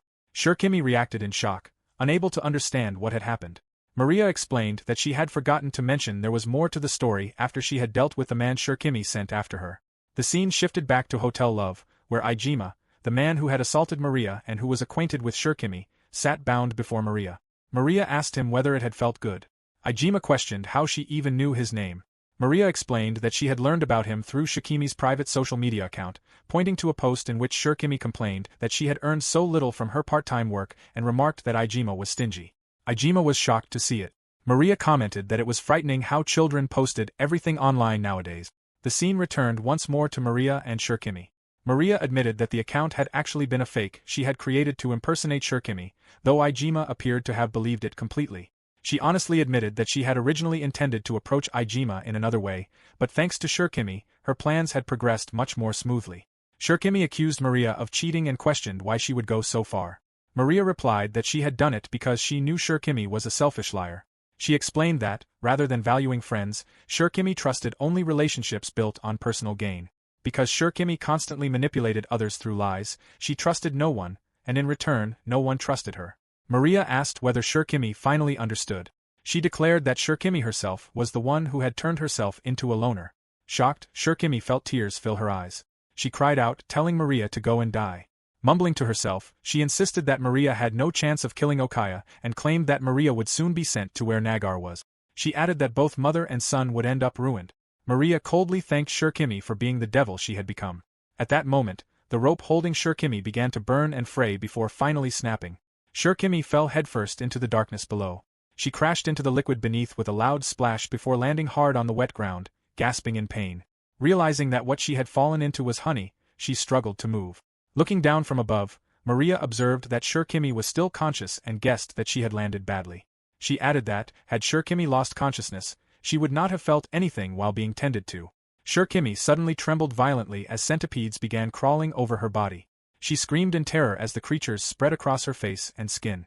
Surrounded and covered by a swarm of centipedes, Shirokimi repeatedly cried out that she was sorry. Her voice echoed upward before gradually fading until it could no longer be heard. Мариа remained seated calmly beside the opening and concluded that it was already too late. Chapter 14 began with a discussion of Shirokimi's case. The investigation concluded that Shirokimi had connections to quasi-gangsters, making it impossible to rule out the possibility that her disappearance was the result of trouble stemming from those ties. At the same time, the other missing victim, Kawase, was her classmate, and investigators believed there was a high probability that the two cases were connected. For those reasons, a joint investigation with Section 1 had been established. Inspector Taiju Reiji stated that the only thing he asked of everyone was not to interfere with the investigation. Inspector Nagar of the Community Safety Planning Division was also mentioned. Later, while riding in a car, Taikairu's subordinate remarked that Taikairu was still as disliked as ever. Taikairu replied that, even after hearing the rumors that he had abused his family, they had not dismissed him, so he considered that rather kind treatment. His subordinate asked him not to make jokes that were impossible to laugh at and added that he knew how deeply Taikairu loved his family. Taikairu responded that it no longer mattered if those feelings had never been conveyed. His thoughts drifted back to the events of 2 years earlier. Because of the rumors that he had abused the now-deceased Kuretaka, his career had reached a dead end. After being transferred to the current jurisdiction, he had been overwhelmed by the endless juvenile crimes occurring throughout the academic city. Although the suspicions against him had eventually been cleared, he continued to be mistreated by his colleagues. The heavy workload had also left him with fewer opportunities to return home. Even so, Taikairu admitted that he was grateful for that mistreatment. A happier memory surfaced of Taikairu spending time with his wife, Mari, and their young son, Kuretaka. The scene then shifted to Taikairu sitting before Mari, looking exhausted and lost in thought as she informed him that they would separate. Shock and sadness filled his face as he asked her to wait, but Mari refused. Taikairu insisted that they could rebuild everything together, only for Mari to tell him it was impossible. He asked whether she did not believe this was precisely when they should remain by each other's side, saying that was what it meant to be a family. Mari repeated the word family coldly before asking whether they could still call themselves a family when Kuretaka was no longer with them. Taikairu reached out toward her, but Mari pulled her hand away. As she turned and walked away, Taikairu collapsed to his knees in tears. Mari apologized while continuing to leave. Taikairu called out her name, wondering where she was and asking where she was at that very moment. At that moment, Mari was quietly pouring granola into a bowl before adding milk from an almost empty refrigerator. She then folded her hands and prayed before eating. Meanwhile, in the school office, the principal and Atsuji met with the inspectors. Taikairu remarked that the principal had known nothing about the rumors surrounding Shirokimi. The principal replied that, had the school been aware of them, they would have provided Shirokimi with proper guidance. He then turned to Atsuji and asked whether he also had been unaware, calling him by name. Atsuji admitted that he had known all along. He confessed that, despite knowing, he had failed to stop her. Blaming himself, he said that if only he had paid closer attention to the issue, none of this would have happened. Taikairu told him that the past could not be changed. He explained that all Atsuji could do was accept the pain and regret and continue living while carrying that guilt. Silence filled the room before Taikairu asked where Atsuji had first heard the rumors. Atsuji answered that he had heard them from the school nurse, Akaboshi. Taikairu reacted with surprise as he realized that Akaboshi was Mari's maiden name. He immediately told himself that it could not be possible, reasoning that more than 1,000 people shared the surname Akaboshi and that he was simply overthinking it. Atsuji added that Akaboshi herself had heard the rumors from other students, and the inspectors acknowledged the explanation. The meeting then came to an end, and everyone agreed to return to the station. Just before leaving, however, Taikeru suddenly asked where Akaboshi was at that moment. Chapter 15 began with the inspectors and Atsuji standing outside the infirmary. Atsuji explained that it was Akaboshi's infirmary. Taikeru reached for the handle and knocked before opening the door, only to find the room completely empty. Atsuji apologized, explaining that he had forgotten Akaboshi was on vacation, and offered to contact her on Taikeru's behalf. Taikeru declined, saying it was unnecessary. The scene shifted back to the small, isolated house surrounded by trees and fields. Inside the deep pit, Mari dropped rubble and debris, which crashed down with a loud clattering sound. Shurikimi lay half-buried beneath the stones and crawling insects while Mari sat calmly above, watching as more rocks and dirt continued to fall around her. Mari observed that 3 of them remained. She reflected that it was impossible to predict the students' actions during the summer holidays and decided it would be best to lie low until the new semester. She believed it was about time for Okaya and the others to realize they were being targeted and begin staying on guard. Mari explained that she had killed Kawase and Shurikimi first because of their timid personalities, believing they might have run away. She was convinced that the remaining 3 would never flee. In fact, she believed Okaya would unite them and organize a counterattack.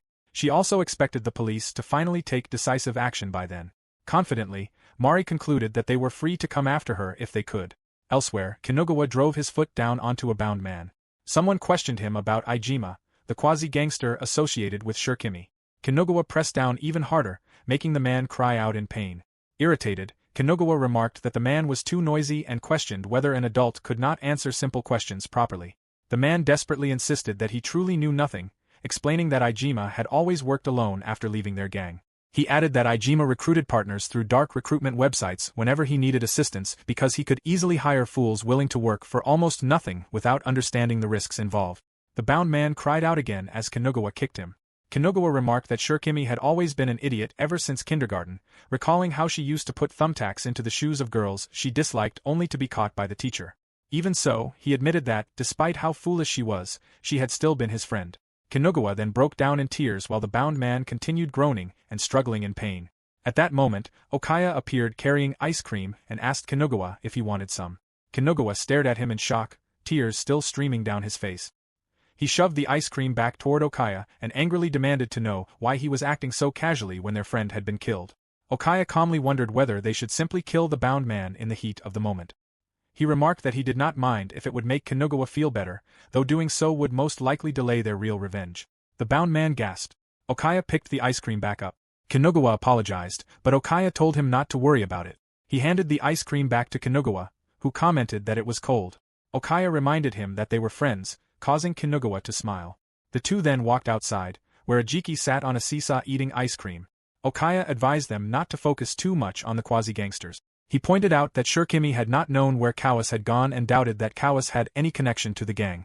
Kinugawa asked who could have killed the 2 of them. Okaya replied that many people had reasons to resent them, but if they narrowed the list to those with an actual motive to kill, he believed someone like Kuretaka's parents would be the most likely suspects. Chapter 16 began with Akaboshi standing before a wall covered with pinned notes and photographs connected by strings. She removed Shikimi's photograph, noting that it had been a week since she had eliminated her. She observed that only a single point of concern remained and pointed to Iijima's photograph as she referred to him. Some time later, Akaboshi stood over Iijima as he lay face down on a bed, bound and gagged. She reflected that she had not expected Shurikimi to send a quasi-gangster after her simply because of a little provocation and considered Shikimi's impatience to have been a miscalculation. Thanks to that decision, however, she had now established a connection with Iijima. Realizing that, if he were caught by the police, she would soon become part of the investigation, she gripped a strap tightly and wondered what she should do. Holding the strap over Iijima, she considered killing him. At that moment, a vision appeared behind her, calling her mother and telling her that Iijima was not the person she sought. Akaboshi felt that it was Kuretaka. She dropped the strap onto the bed, accepted that Kuretaka was right, and decided not to kill Iijima. She removed everything binding him and asked whether that felt better. Iijima reacted in shock and questioned how she knew his name. Akaboshi reflected that, even if she spared Iijima, she still had to eliminate every remaining point of concern. Since the day she had killed Shurikimi, Iijima had not returned home. There was also the possibility that, with Shurikimi now considered missing, He might flee out of fear that his own crimes would be exposed. Regardless, Akaboshi concluded that she had to find Iijima before the police did. Resolving to locate him first, she headed to the club where she believed he would be. Iijima regularly conducted his dealings there every week, making it effectively his workplace, and she believed she might be able to find him there. Even so, she wondered where she should search if he failed to appear. Two men suddenly approached her, called out to her, and asked whether she wanted to dance with both of them. Akaboshi replied that she was occupied. She walked past them, leaving the two men recoiling in surprise. Suddenly, someone grabbed her. Irritated, Akaboshi thought they were becoming far too persistent. When she looked over, however, she was surprised to discover that it was Kanogawa, and she questioned why he was there. Chapter 17 continued with Kanogawa recognizing Akaboshi as his teacher and asking why she was there. Akaboshi questioned why he was asking, remarking that clubs were places for adults and asking whether he had not known that. In return, she asked why a minor like him was there. Kanogawa replied that Akaboshi did not seem like the type of person who would spend time at a club. Suddenly, Kanogawa recalled the incident in which Shikimi's gym clothes had been found in his bag and how Shikimi had stopped coming to school afterward. He pointed out that Akaboshi had been the last person to go after her and asked what she had said to Shikimi. Akaboshi remained silent, inwardly noting that Kanogawa was acting on assumptions and self-righteousness, yet possessed remarkably good instincts. She judged that giving him a direct answer would be dangerous. If Shikimi had carelessly repeated what had been said, lying would be equally risky. At the same time, remaining silent would only allow Kanogawa to interpret the encounter however he wished. Kanogawa grabbed her again and demanded to know whether she was listening. Without warning, Akaboshi began to cry, catching him by surprise. As tears streamed down her face, she blamed herself. She recalled how Shikimi had accused everyone after becoming anxious over her missing gym clothes, causing the entire class to grow suspicious of her in return. Akaboshi remembered stepping in because she had wanted to calm the situation.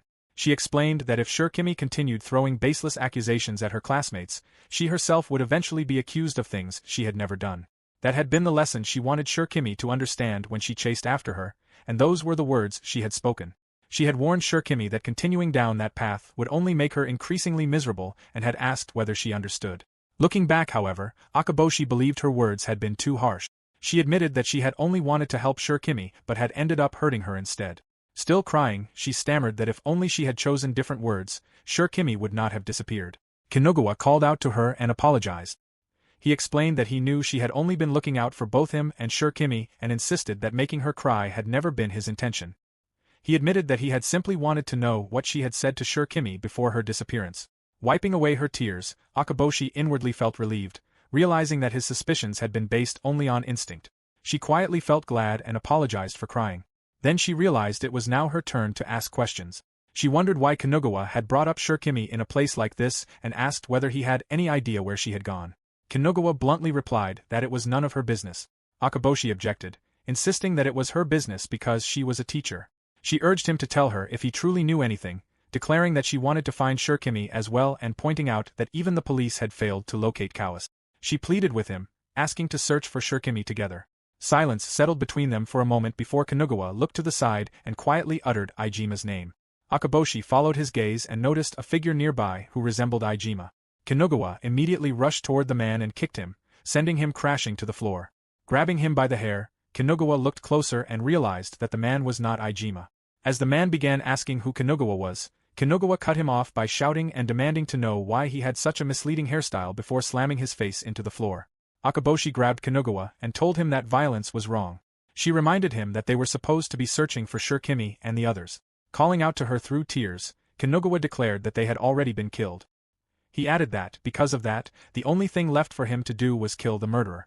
Chapter 18 begins by establishing that Kanogawa is kind to his friend. One of them held up a device and asked for a limited edition game. Kanogawa agreed, reminding him that he had wanted it for a long time and that Kanogawa did not even play games anyway. Suddenly, someone grabbed Kanogawa's foot and begged him to give it back because his father had bought it for him. It turned out that Kanogawa had taken the game from the boy to give it to his friend. Kanogawa kicked the boy, sending him crashing to the ground. He stepped on the boy's head, believing that the boy had said he would give it to them and wondering if he was trying to embarrass him in front of his friends. The boy insisted that he had only said he would lend it to him. Hearing that, Kanogawa began beating him mercilessly, nearly killing him. He struck him repeatedly and choked him by the throat. One of his friends remarked that the boy would die from suffocation. Kanogawa was kind to his friends, but no one could stop him once he became angry. The narration returns to the present as someone called out to ask whether they were fighting and questioned whether Kinugawa understood what happened to people who fought in their club. The man stepped forward, but Kinugawa immediately knocked him down. The onlookers wondered if it was a real fight, while some cheered at the spectacle. Akeboshi thought they were attracting far too much attention, and if it continued, they could forget about finding Iijima. It would not be strange if someone called the police. A voice then ordered everyone to clear a path before announcing that they were the police. Both Kinugawa and Akeboshi reacted in surprise. Kinugawa turned and ran through the crowd, while Akeboshi watched him leave in stunned silence. She clearly recognized the voice. Taikairu, the police officer, rushed past Akeboshi as he chased after Kinugawa. However, someone tripped him, causing him to fall to the ground. The surrounding people told him not to get in the way. Taikairu protested that they did not understand what they were doing. His subordinate hurried over and addressed him as inspector before apologizing for allowing Kinugawa to escape. Taikairu told him not to worry, explaining that it had only been a usual scuffle and that the victim had not been seriously hurt. Kinugawa disappeared into the crowd as Taikairu and his subordinate watched him flee. Taikairu then asked whether there had not been a woman with Kinugawa. His subordinate replied that he did not really know because it had been too dark to tell. He then added that, more importantly, they had found Iijima. The scene shifted to a solitary house standing among trees and fields beneath the dark sky. Water poured over Akeboshi as she stood beneath the shower, completely soaked. She wondered why Taikairu had been there. Since that club had been Iijima's base, it could not have been a coincidence. She concluded that Taikairu was going to get in her way. Standing before a mirror, she listened to a news broadcast. The report stated that the body of a man had been discovered on K Mountain in G Prefecture earlier that morning and that the police had identified him through their investigation. The body belonged to Iijima Haruto, 25 years old. The police would proceed with the investigation under the conclusion that the case was an intentional homicide. Chapter 19 begins with Taikairu and his subordinate discussing Iijima's case. The investigation team estimated that Iijima had died about a week earlier. Coincidentally, the last security camera footage of Iijima showed him in T-Town at 9 p.m. a week ago. Since there were no traces of him returning home afterward, the investigators assumed he had been killed sometime after 9 o'clock that night. A search of his home uncovered numerous pieces of evidence connected to criminal dealings, making it more difficult than expected to narrow down the suspects. Taikairu asked what Iijima had been doing before 9 p.m. His subordinate reported that Iijima had been seen leaving his house at 5 p.m., but it appeared he had intentionally avoided being captured on security cameras afterward. Taikairu noted that although T-Town had fewer cameras because of depopulation, they still existed. Iijima's deliberate effort to avoid them could therefore be seen as evidence that he had been involved in criminal activities that night. With Shikimi's disappearance followed immediately by the discovery of Iijima's body, Taikairu concluded that the two cases had to be connected. He instructed his subordinate to question the residents about Iijima's movements in T-Town before 9 p.m., and the subordinate acknowledged the order. The following day, birds chirped as Akeboshi gently tended to the resting principal's head. She quietly thought that she had not killed him. She knew that Iijima should still have been alive while she was torturing Shikimi. From Kinugawa's reaction, she also concluded that neither Kinugawa nor Okaya's group was responsible. Although she acknowledged that Iijima had enemies of his own, the timing of his death was too perfect to dismiss as mere coincidence. She recalled fighting while keeping the locations of the security cameras in mind and wondered if that meant the real culprit had also been present at the scene. She further wondered whether that person knew her. Akeboshi flinched when the principal remarked that she seemed tired. She wondered if she truly looked so exhausted. The principal commented that even the Holy Mother needed rest. He touched her and suggested that they take a break together at an inn with open-air baths in the guest rooms, away from the foolish students and teachers, so they could recover from their fatigue together. Akeboshi's expression turned completely serious as she continued tending to the principal's ear. Suddenly, she envisioned Taikairu resting on her lap instead. Acting on instinct, she swung her hand and accidentally stabbed the principal's ear. The principal cried out in pain and called to her. When he saw her expression, he froze in shock. Akeboshi excused herself, leaving the principal confused. He called after her, but she ignored him. She knew it was already too late. She had caught a glimpse of her former self and mentally told that cowardly version of herself to be gone. Elsewhere, Kinugawa shouted Iijima's name and demanded to know who had given him permission to die on his own. He furiously kicked and struck the ground as a ranking list displayed Kinugawa in second place. Ajiki remarked that it was fortunate they had found Iijima, although he had expected Kinugawa to find him first. He considered that if Iijima's murderer was the same person who had killed Shikimi and Kawase, many things would finally make sense. Meanwhile, Okaya looked at a post reporting that a local resident's dog had dug up the body during a morning walk. Okaya remarked that the method was rather crude. Ajiki sighed, saying that, as expected, Ijima's murder was being treated as a separate case. However, Okaya pointed out that the timing was too close to consider it unrelated. Ajiki wondered whether an accomplice had acted without permission. Okaya replied that if there had been an accomplice, they would have erased the traces just as they had done with Kawase. He explained that they would have gone as far as crushing even the victim's bones to leave no evidence or, at the very least, burying the body deep in the mountains where no one would ever venture. Instead, the culprit had buried the corpse near the roadway, a half-hearted attempt even as a warning, making the perpetrator seem like a complete amateur. Ajiki asked whether Okaya was saying the cases were unrelated. Okaya remained silent. Ajiki then remarked that it did not really matter which was true. A loud bang echoed as Ajiki dropped an item. He wondered what they were supposed to do from that point onward.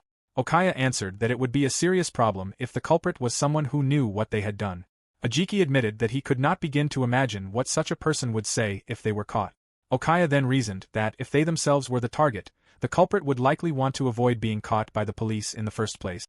If the recent murder had not been committed by an accomplice, he presumed that the real accomplice would be on edge right now. Okaya quietly concluded that this could be their chance. The scene then shifted to a figure burning Ijima's identification card and other files, with the narration remarking that a third party had emerged. Chapter 20 begins with Akaboshi silently organizing her thoughts. The time for deductions had come. If Ijima had been killed because of a personal grudge, there would be no issue. However, the period of his disappearance only benefited her, as she had come into contact with him immediately before killing Shirkimi. That occurrence had to be connected to her revenge. The culprit knew of the relationship between the two and, for some reason, had committed the murder to conceal that fact. If that were the case, there was a possibility that the culprit would eventually try to make contact with her. The infirmary door opened, and Akaboshi looked over to see Yajima.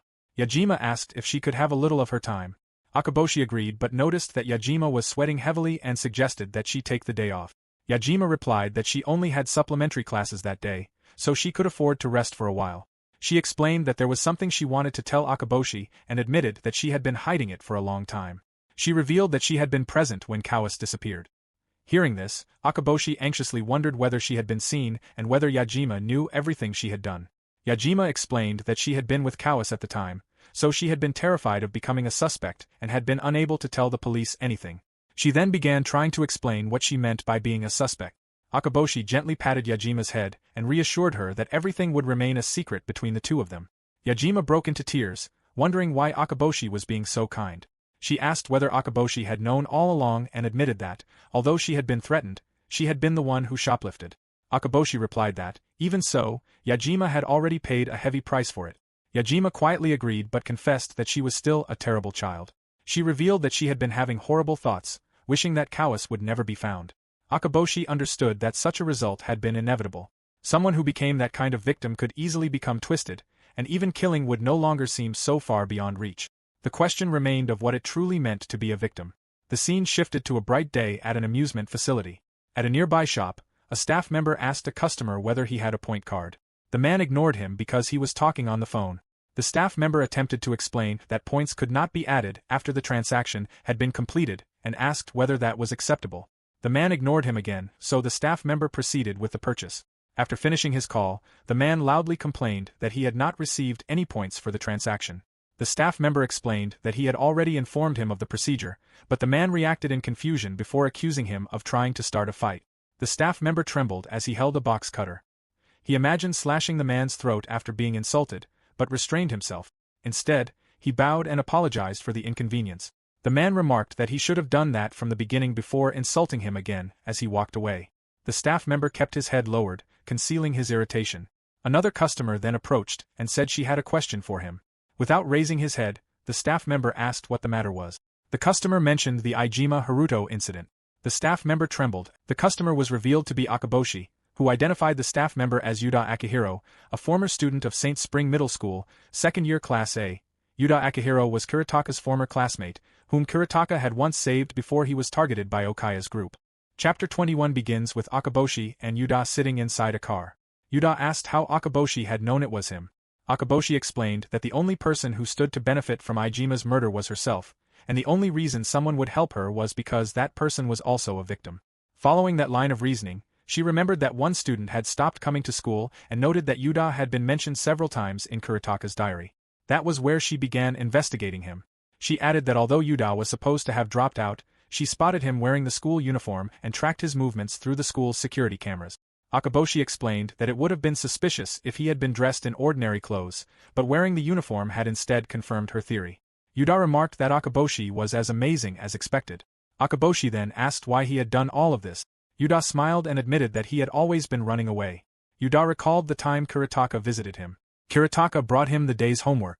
Yuda apologized for the trouble, but Kuretaka brushed it aside, saying it was insignificant compared to having the top student in their year help him study, and that he was the one benefiting from it.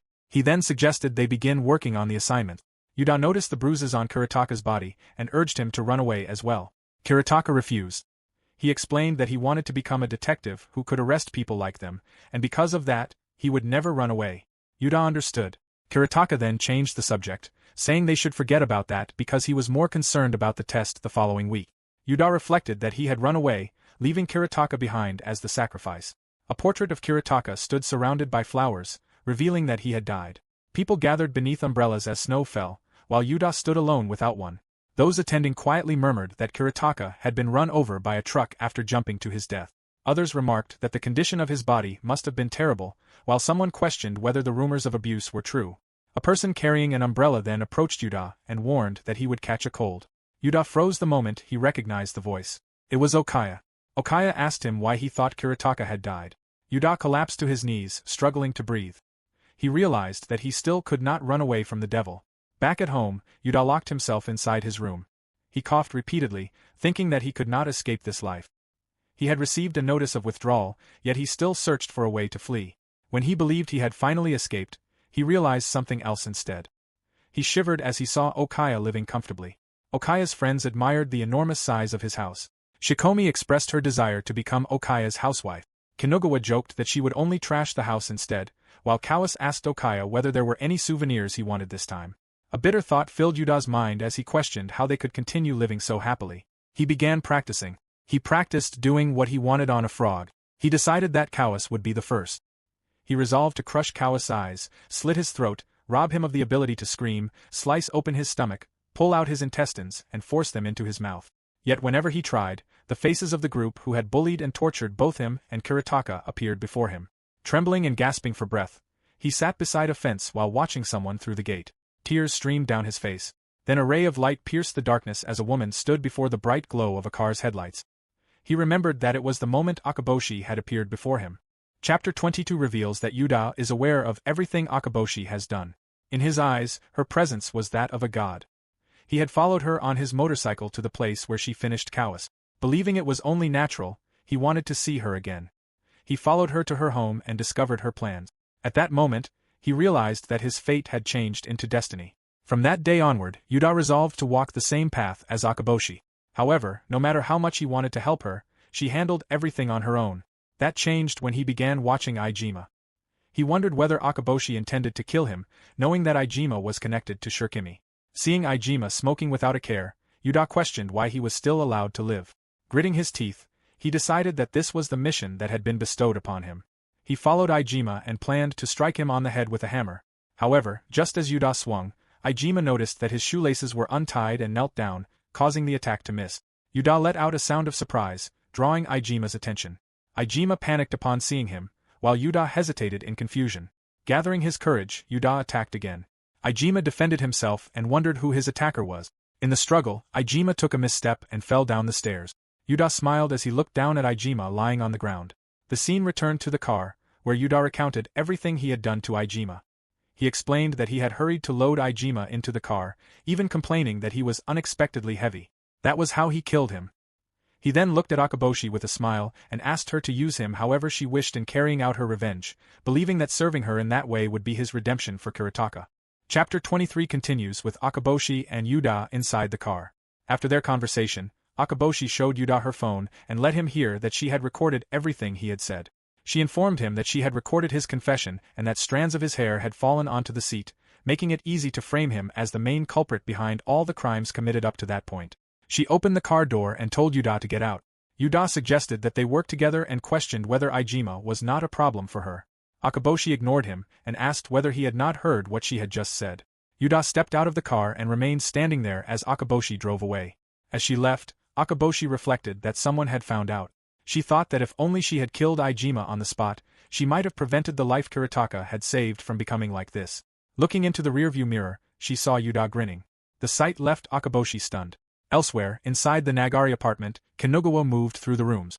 Wearing a mask and a hooded outfit, he had broken into the apartment through the balcony. He recorded the cluttered table, which was piled high with dirty dishes and leftover food, and remarked that the place was a complete mess. The narration then shifted to an earlier conversation between Kinugawa and Okaya. Kinugawa pedaled a bicycle while Okaya sat behind him. Okaya asked what Kinugawa wanted to discuss. Kinugawa recalled that Okaya had once pointed out that only a handful of people would want them dead. Now that Iijima was dead, only Nagare's parents remained, so he had decided to investigate the matter seriously. Okaya asked what exactly they intended to investigate. Kinugawa explained that he planned to break into Nagare's house on the night the police would be occupied with the summer festival and search for evidence. Okaya reminded him that it was only a possibility and that their opponent was the police, making the plan meaningless without concrete evidence. Kinugawa insisted that this was precisely why they had to search for it. Kinugawa stopped the bicycle and declared that he would not cause trouble for any of them. Okaya asked how he intended to accomplish that. Kinugawa replied that even if he were caught, he would never reveal their names. A train passed in the background as they continued riding, and Okaya remarked that Kinugawa should not suggest something so frightening. Back inside the apartment, Kinugawa swept his flashlight across the room and noted that the couple appeared to have divorced after the incident.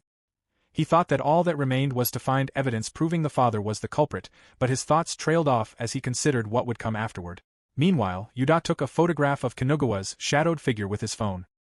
He thought that all he had to do was send the image as an attachment to the infirmary consultation email. He believed he needed to show Akaboshi his value and prove that the betrayer who had sold out Kiritaka was capable only of murder. His thoughts halted when he spotted a familiar figure. Taikeru was standing outside the apartment building, speaking on the phone and informing someone that he would return to the station after picking up a change of clothes. It seemed that the timing was always the worst. Chapter 24 continues with Yuda observing the situation. He was shocked to see Taikeru, Kiritaka's father. Turning toward the apartment, he wondered where Kinugawa was. Inside the room, Kinugawa searched the apartment while wearing a hood. Yuda clicked his tongue in frustration. He realized that if Kinugawa were caught there, the entire revenge plan would come to nothing. Determined to prevent Taikeru and Kinugawa from meeting, Yuda picked up a stone and threw it toward the balcony of the Nagari apartment. The sound immediately alarmed Kinugawa, who hurried onto the balcony. At the same moment, Taikeru opened the apartment door and noticed the crack in the balcony window. He briefly panicked before spotting the stones nearby. Concluding that someone had been throwing rocks at the apartment, he walked away from the balcony in disbelief that anyone would do such a thing at such a busy time. Relieved when Taikeru left, Kinugawa guessed that he had only come to retrieve something. He looked around, wondering who had helped him. He knew that if it had been Okaya or Ajiki, they would likely have revealed themselves. Although he wanted to think about it, he decided to leave it for later because he had more pressing matters. Muttering to himself that searching for evidence was harder than expected, he re-entered the apartment through the balcony. The moment he stepped inside, however, he realized that Taikeru was still there, standing by the door. Kinugawa cursed inwardly. Taikeru noted that the fracture pattern on the glass could have been caused by stones before locking the door. Instantly realizing that he had to knock Taikeru unconscious, Kinugawa attacked. Taikeru avoided the strike, and the two began fighting. Taikeru managed to trip Kinugawa before informing him that he was under arrest for robbery and that there was no point in trying to escape because backup had already been dispatched. Kinugawa fought back by throwing nearby objects at Taikeru. Taikeru warned him not to make his crimes even more severe. Looking for a weapon, Kinugawa grabbed a picture frame.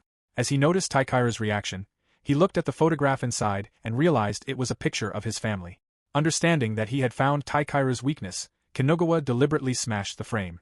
The act enraged Taikeru, who cursed him and threatened to kill him as he charged forward. Kinugawa hurled the broken frame at Taikeru, striking him in the face and creating an opening. He immediately rushed in and repeatedly punched Taikeru as blood splattered around them. Even then, Taikeru continued cursing at him, warning him not to lay a hand on Mary.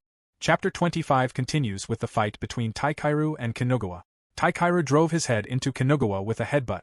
Kinugawa wondered why Taikeru had become so desperate over nothing more than a photograph. He believed he could probably win if the fight continued, but with backup likely to arrive soon, he decided to escape. After remarking that Taikeru should be grateful for his luck, Kinugawa fled through the balcony.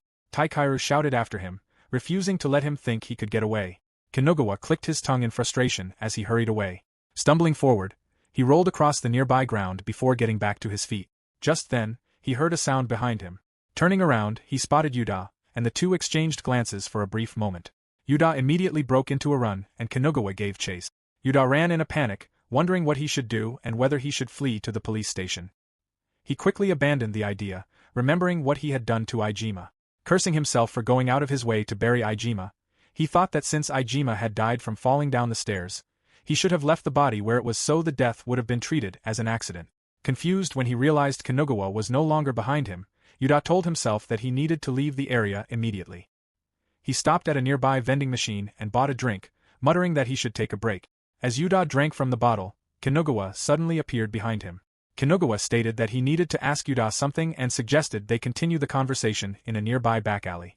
Memories of past encounters with others flashed through Yuda's mind. He suddenly swung the bottle at Kanogawa with all his strength, but Kanogawa dodged the attack, sending the liquid flying through the air. Yuda panicked as Kanogawa's expression remained unchanged. Kanogawa kicked him hard, sending him crashing into the wall. He asked whether Yuda had really believed he could escape and demanded to know who he was. Yuda lay motionless on the ground. Hearing those words, he thought that although he had spent his life living in constant fear of them, they had forgotten him completely. Kanogawa stomped toward him, admitting that he did not know how he could have forgotten someone as disgusting as Yuda, but deciding that it no longer mattered. Since Yuda had witnessed what he had done, Kanogawa resolved to silence him. He pulled out a screwdriver and attacked. Yuda cried out in distress as he crawled away from Kanogawa. He stumbled against the wall while desperately calling for help. In his panic, he cried out to Akaboshi. At that moment, the bright headlights of a car came to an abrupt stop as the vehicle crashed into Kanogawa. Yuda covered his ears in distress while Akaboshi sat calmly behind the steering wheel. Not long afterward, Kanogawa regained consciousness. Fireworks burst loudly across the night sky, illuminating a grassy clearing. He lay on the ground with numbered discs attached to his shoulder, waist, and knee. Suddenly, a bough landed beside his stomach, prompting him to push himself upright. Looking ahead, he saw a figure standing nearby. It was Akaboshi. As fireworks continued exploding overhead, Akaboshi stood holding a crossbow. She declared that it was time for the hunt and wondered whether she should begin from the bottom or from the sides.